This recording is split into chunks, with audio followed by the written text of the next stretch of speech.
I'd just like to say something on that point. I think everyone here is aware that there is a certain course of thought in Scarborough from a certain few people who don't want the club to succeed.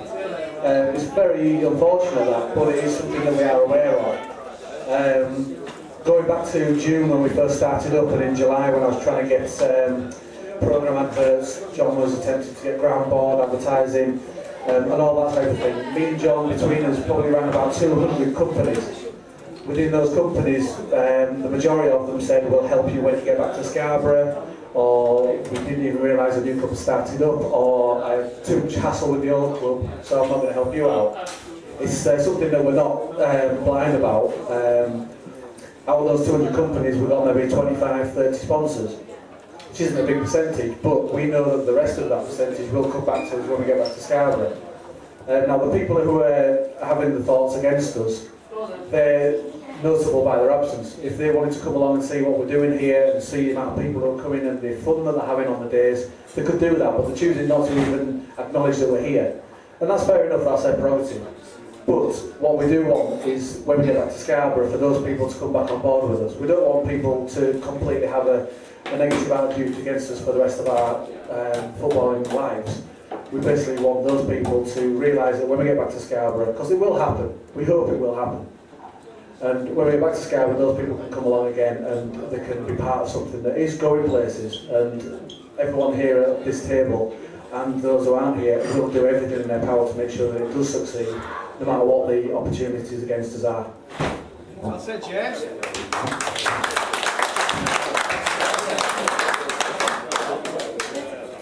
I've got two kids, and they say things like, oh, I don't like beans. And I say, why don't you like beans? Oh, I don't like them, they're horrible. And I say, you never had them. And they say, well, I don't need to have them, because I know I'm not going to like them. And these are exactly the same. There's an analogy here.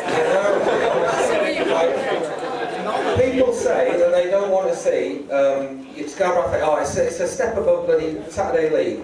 Bollocks. Absolute bollocks. I've enjoyed more games this season than I've enjoyed seeing at the McCain Stadium for the last 3 years. The team that Brian puts out, win or lose, tries to play the best football that I have seen a Scarborough team play for 3 years. When was the last time you went to the bloody McCain Stadium and thought, oh, I'm really looking forward to this game? We do it out, honestly, I feel like I've done it out of obligation. 20 odd years I've supported Scarborough Football Club. I went there out of obligation. I come here now and I see players like Griff, Phillips, people like that. They are quality footballers. There's no smear against that standard of football. And they use this argument, these people, like we should be ashamed of supporting the team that we support. Bollocks. Bollocks. Sorry, I told you I spoiled a lot. I put a good team out, Brian. Absolutely right. Cheers, Chris. I had the mic surgically removed from his hand. I think Wendy's done the best, actually. Everybody who's been involved so far, and I'm sure those people who are putting their names forward now, wants to see a team play on Saturday, a winning team, and we all appreciate we have to get back to Scarborough, because no matter how keen somebody is, it's a 40-mile round trip to watch a team play, and there's only a limited time frame that people will be prepared to do that. So we need to get back to Scarborough. Personally, I don't give a toss whether there are some people who think we would like to clap if we fail, because I'll tell you now, we will still be playing. If I have my way, we will still have a team called Scarborough. I'm sure the rest of us are of the same mind.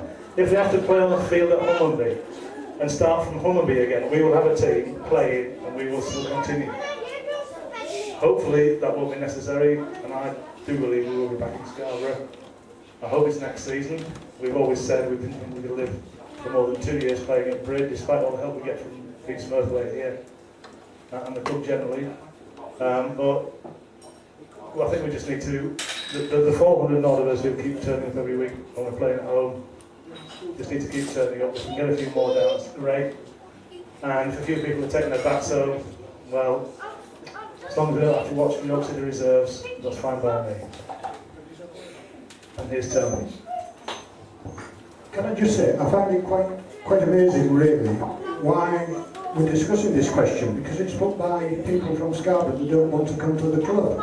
The people who are supporting the club now and coming, that's people like yourselves, the 400 or so, should be asking the board the questions, and we've just discussed 5 minutes on something that's really a point made by people who are not prepared to come to Scarborough. I can't understand that at all, but that's just my point of view. I just can't understand it. I think if they'd come here tonight, or if they'd done a decent thing and supported Scarborough Athletic, then yes, we'd discuss it. But I think people have the chance to come and see the football that's played out there, which is very good football at the moment, and they should be making comments outside when they've seen the game, not through the email to the board, because I would doubt any of them have any voting facilities, do they? Because they're not members of the club, so thank you.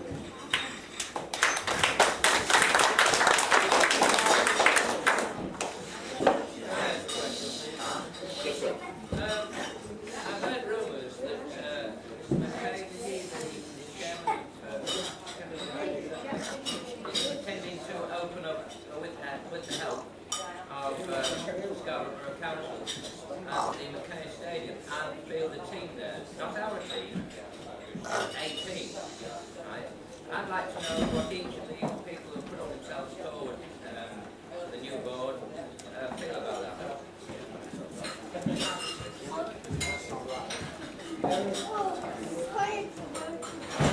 This isn't sort of strictly a question about the quality of the board, of the candidates for board membership, but I will answer your question. What they think, what each individual person has to say. But what we're talking about here is a rumour, not an actual fact.